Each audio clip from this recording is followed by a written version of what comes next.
रतनपुर। उस गांव में एक चुड़ैल का साया था। वो चुड़ैल बहुत ही अजीब थी। एक दिन, मुनिया के बापू, जल्दी अंदर आइए। सुरेश अभी नींद में था, चिल्लाकर बोला, क्या हुआ? गला क्यों फाड़ रही हो? ये देखो।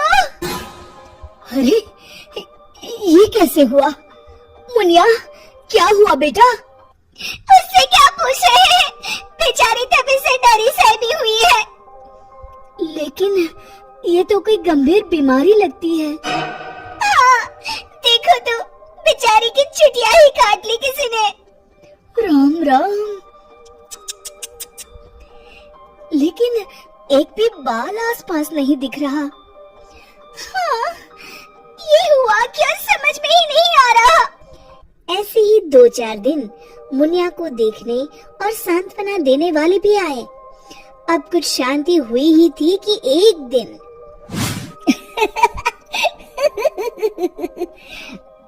क्या हुआ रामू, तू हंस क्यों रहा है? अरे काका, वो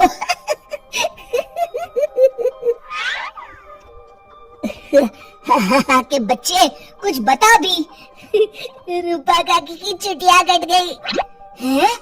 हाँ, और मुन्नी भी।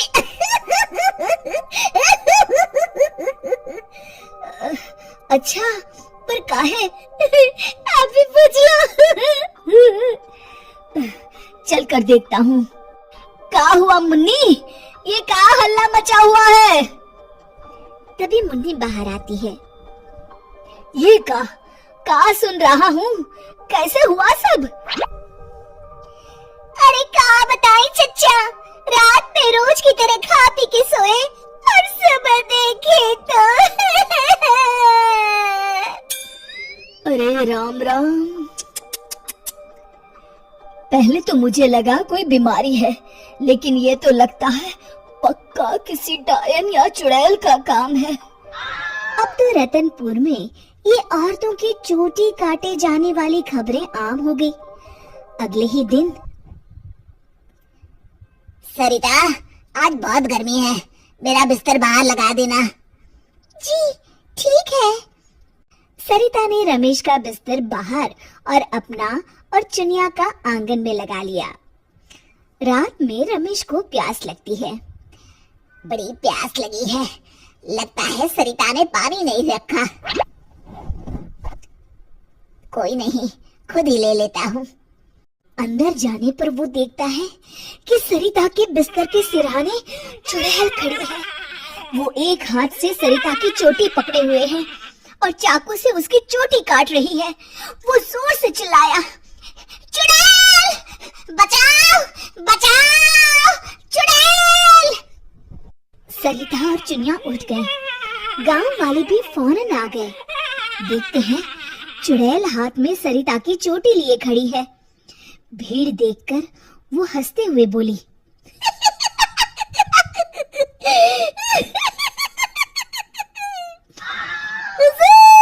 आते आते बहुत देर कर दी।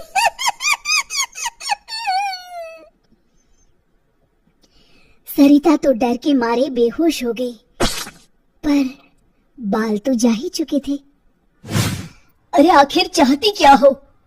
पर चुड़ैल उनकी बात अनसुनी करके सरिता की चोटी घुमाते हुए सबकी आंखों के सामने गायब हो गई। चोटी वाली चुड़ैल की खबर जंगल की आग की तरह पूरे गांव में फैल गई और गांव में बातें चलने लगी। मुनवा, सुना है कल तेरी भाभी की भी चोटी चुड़ैल ले गई। हाँ, उन्हीं के घर मिलने जा रहा हूँ। वैसे तो ठीक ही रहा, कम से कम अब सर पर पल्लू तो टिकेगा। ये बात सही कही आपने। इतना कह के दोनों वहाँ से चले गए। इसी तरह चुड़ैल का डर सारे गांव में बढ़ता गया और लोग घर छोड़कर वहाँ से जाने लगे।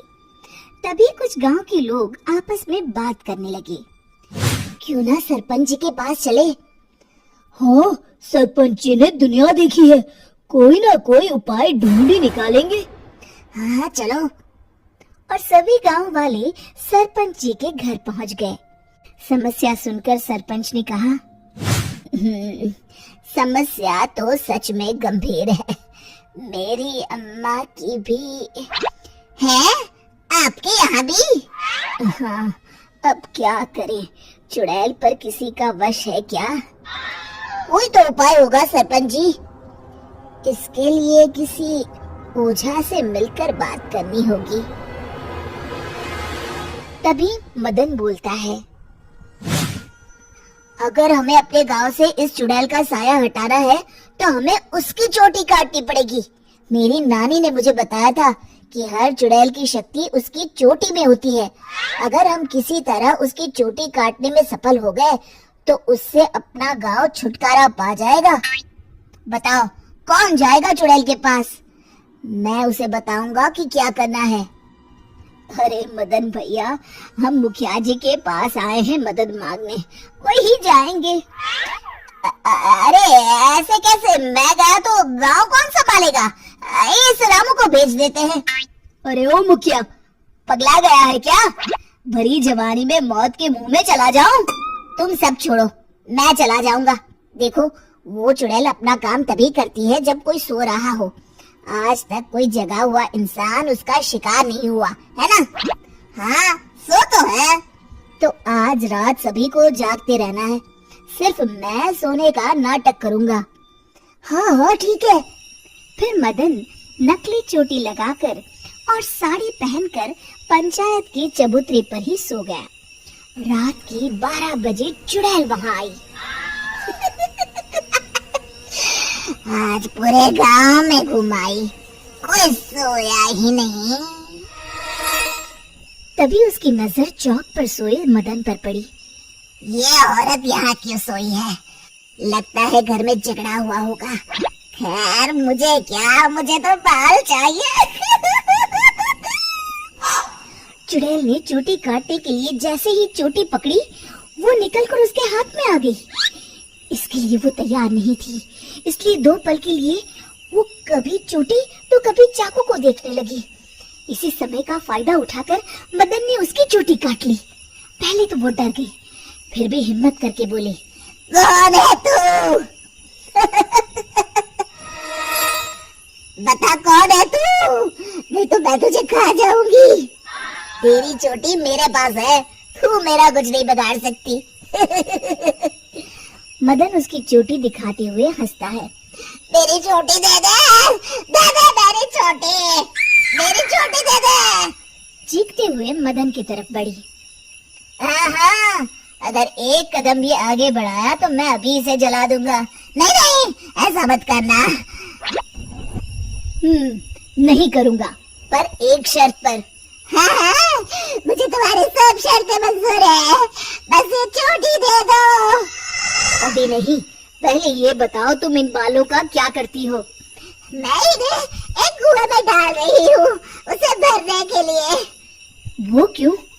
जब वो कुआं भर जाएगा तो मैं सबसे शक्तिशाली हो जाऊंगी। चलो वो कुआं मुझे दिखाओ, वहीं तुम्हें तुम्हारी चोटी दे दूंगा।